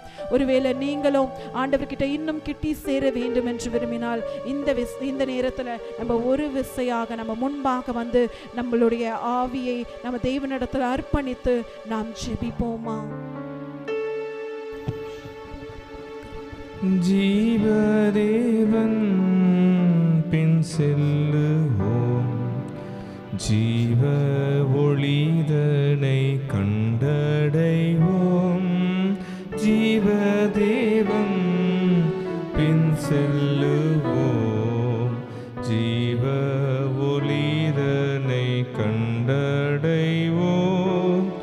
மனதின் காரிருள் நீங்கிடவே சமாதானம் தங்கும். மனதின் காரிருள் நீங்கிடவே சமாதானம் தங்கும். கர்த்தரை நம்பி ஜீவிப்போம், கவலை கஷ்டங்கள் தீர்ந்திடும். கைவிடா காத்திடும் பரமனின் கரங்களை நாம் பற்றிக் கொள்வோம். இந்த வேளையில கூட அப்பா ஒரு விசையாக எங்களை நாங்க அர்ப்பணிக்கிறோம் ஆண்டவரே. அப்பா கிருபையாய் இந்த நாள்ல நீங்க எங்களை தெரிந்து கொண்டிருக்கிறீரே, உமக்கு நன்றி செலுத்துகிறோம் ஆண்டவரே. அப்பா இதோ எத்தனையோ முறை நீர் எங்களை அழைத்த பின்பும் நாங்க வழி விலகி போயிருக்கோம் ஆண்டவரே. உமக்கு பிரியமில்லாத காரியங்கள் எல்லாம் செய்திருக்கிறோம். ஒரு விசையாக எங்களை நீங்க மன்னிங்கப்பா. எப்படி ஆண்டவரே ஆபிரகாம், ஈசாக்கு, யாக்கோபை தெரிந்து கொண்டீரோ அதே போல எங்களை நீங்க தெரிந்து கொண்டிருக்கிறீங்க. இந்த நேரத்துல எங்களை நாங்க சீர்தூக்கி பார்க்கிறோம் ஆண்டவரே. இந்த நாள் முதற்கொண்டு நாங்கள் உம்மை மையமாக வைத்து நாங்க வாழ போகிறோம் ஆண்டவரே. நாங்க மாத்திரம் அல்ல ஆண்டவரே, இனி எங்களுக்கு பின்பாக வரப்போகிற எங்களுடைய பிள்ளைகளையும் எங்களுடைய ஆவிக்குரிய பிள்ளைகளையும் இனி வரப்போகிற சன்னதியும் கர்த்தருக்குள் நாங்கள் நடத்துவோம் என்பதை இந்த நேரத்துல நாங்க உறுதிமொழியாய் நாங்கள் எடுக்கிறோம் ஆண்டவரே. ஒரு விசையாக மீண்டுமாக ஆண்டவரே எங்களோடு கூட ஆண்டவரே நீர் ஏற்படுத்தின உடன்படிக்கையை கர்த்தர் புதுப்பிப்பீராக. அன்றைக்கு பெந்தெகோஸ்தே நாள் அன்றைக்கு ஆண்டவரே அப்பா உம்முடைய ஆவியை ஊற்றி ஆண்டவரே அப்பா உம்முடைய பிள்ளைகளை நீர் அனல் மூட்டினது போல இந்த காலை வேளையில எங்களை ஒரு விசையாக நீங்க அனல் மூட்டுங்கப்பா. மீண்டுமாக அப்பா உம்முடைய உடன்படிக்கை நீங்க புதுப்பீங்க. ஓ ரிபாலா ஷபா கபாரி பாக்கரபா, ஓ ரியாந்தர பாக்கரபரி பாக்கரபா, ஓ ஷேரே ரே ரே ரே ரே ரே ரே ரே ரே ரே. நாங்களும் எங்களுடைய சன்னதியும் நாங்கள் கர்த்தரையே நாங்கள் சேவிப்போம் ஆண்டவரே. அப்பா இனி நாங்கள் வழி விலகி நாங்கள் போக மாட்டோம் ஆண்டவரே. இந்த வேளையில கர்த்தர் எங்களோடு கூட நீங்க இடைப்பட்டு கொண்டிருப்பதற்காக நன்றி. எந்த காரணத்திலும் ஆண்டவரே அப்பா நாங்கள் இனி நாங்கள் சோர போக மாட்டோம் ஐயா. இனி நாங்கள் உம்மை இணைந்து அப்பா உம்மோடு கூட இணைந்து ஆண்டவரே அப்பா உம்மை நம்பி உம்மை சார்ந்து நாங்கள் கடைசி மூச்சு வரைக்கும் ஆண்டவரே அப்பா நாங்கள் உமக்காக நாங்கள் வாழ்வோம் என்று இந்த நேரத்துல நாங்கள் அர்ப்பணிக்கிறோம் ஆண்டவரே. கர்த்தாவே, நீர் எங்கள் ஜெபத்தை ஏற்றுக்கொண்டு அப்பா நீர் அப்படியே செய்ய போவதற்காக நன்றி செலுத்துகிறோம். இயேசுவின் நாமத்தினால் பிதாவே, ஆமென். எப்பொழுதும் கூட நம்ம ஒரு தீர்க்க தரிசன செயல் செய்யலாம். எப்படி நம்மளுடைய தாய் சபையாகிய நம்மளுடைய GA நம்மளுடைய மதர் சர்ச் பார்த்தீங்கன்னா பிரெட் ஆஃப் லைஃப் சபையோடும் மற்றும் 611 சபையோடும் கூட இணைந்து எப்படி ஆண்டவரோடு கூட கனெக்டடாக இருக்கிறாங்களோ அதே போல தேவன் நம்முடைய சபையாகிய GA 611ஐயும் ஆண்டவர் நேசிக்கிறார். நமக்கும் ஆண்டவர் ஆவிக்குரிய சபையை கொடுத்திருக்கிறாரு.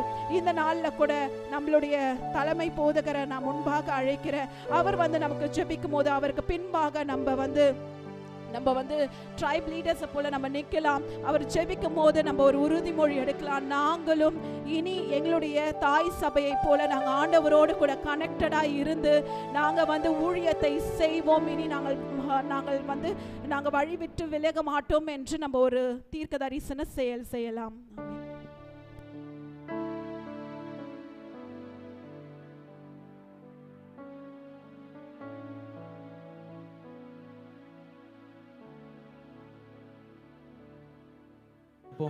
பரிசுத்தமுள்ள பிதாவே, ஆண்டவரே, நீர் தலைமுறைகளின் தேவன். தலைமுறையாய் உம்முடைய கிருபை பெரிதாக இருக்கிறது ஆண்டவரே. நாங்களும் இன்றைக்கு கற்றுக்கொண்டோம் ஆண்டவரே, தலைமுறைகள் எவ்வளவு முக்கியம் என்று. ஆபிரகாம் வரைக்கும் தலைமுறை அவசியப்பட்டது ஆண்டவரே, அவர் வருவரைக்கும். பிறகு தாவீது வரைக்கும் தலைமுறைகள் அவசியப்பட்டது ஆண்டவரே. பிறகு இயேசு வரைக்கும் தலைமுறைகள் அவசியப்பட்டது. அதன் பிறகும் முடிந்து விடவில்லை, எங்கள் வரைக்கும் தலைமுறைகள் அவசியமாய்ப்படுகிறது. எங்களோடு மட்டும் நின்று விடாதபடிக்கு எங்களுக்கு பின்பதுமாகவும் தலைமுறைகள் அவசியமாக இருக்கிறது. நாங்கள் அனைவரும் உம்மோடு இணைந்திருப்போம், எங்கள் தாய் சபையோடு இணைந்திருப்போம் ஆண்டவரே. இயேசுவின் நாமத்தினாலே ஆண்டவரே அப்பா, GA 611 சபை ஆண்டவரே, 611 சபை பிரெட் ஆஃப் லைஃப் சபையோடு நாங்கள் இணைந்திருப்போம், உடைய ஊழியத்தை செய்வோம். அது மாத்திரம் அல்ல ஆண்டவரே, எங்களுடைய ஆண்டவரே தாயும் தகப்பனும் ஆண்டவரே துவங்கின ஜீவ வார்த்தை சபையோடு இணைந்து உடைய ஊழியத்தை செய்வோம். அது மாத்திரம் அல்ல ஆண்டவரே, உலகத்தில் இருக்கிற நன்மைப்பெற இயேசுவின் சபையோடு இணைந்து எங்கள் தலைமுறை இப்படி ஊழியத்தை செய்வோம், இந்த ராஜ்யத்தை கட்டுவோம். கர்த்தாவே, எங்களை பெரிய ஜாதியாக, பெரிய இயேசு கிறிஸ்துக்காக எழும்புகிற பெரிய கூட்டமாக நீர் எழுப்புவீர். பாரத தேசம் மட்டுமல்ல, உலகெங்கும் கர்த்தருடைய நற்செய்தி பணியை கொண்டு போகக்கூடிய கிருபையை கர்த்தர் நீர் தருவீராக. ஆண்டவர், தாழ்த்தி அர்ப்பணிக்கிறோம், விசுவாசிக்கிறோம். எங்கள் பிள்ளைகள் இணைந்து தலைமுறை அப்படி ஊழியத்தை செய்யக்கூடிய கிருபைகள் தருகிறார். இயேசுவின் நாமத்தில் ஜெபங்களை எடுக்கிறோம் நல்ல பிதாவே. அல்லேலூயா. கர்த்தர் நம்மை ஆசீர்வதிப்பாராக. நம் தேவன் தலைமுறைகளின் தேவன். Shalom, Shalom.